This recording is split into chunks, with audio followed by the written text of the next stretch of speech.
second part of my tutorial on the materials that I use.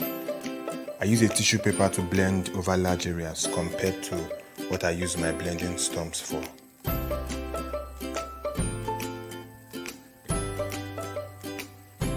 Also, please do well to subscribe and hit the notification bell to know when I post new videos.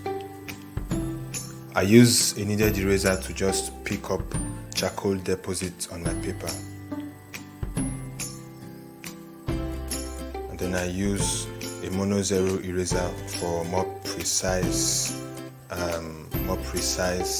cleanings.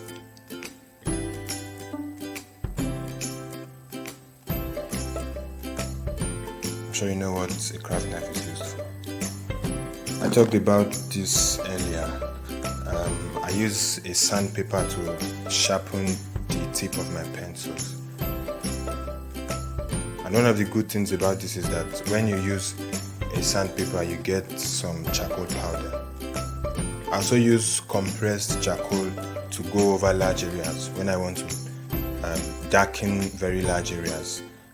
That I cannot do that using just the tip of my pencil, and so I will have to use something larger like a compressed charcoal block. And this is the paper I use, Strathmore Bristol Smooth 300 series. If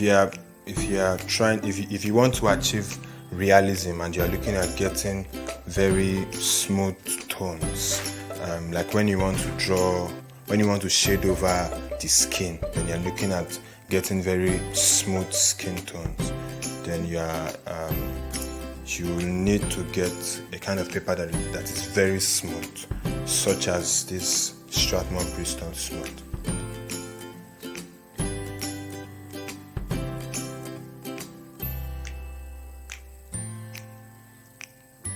You can see some evenness in the blending and shading.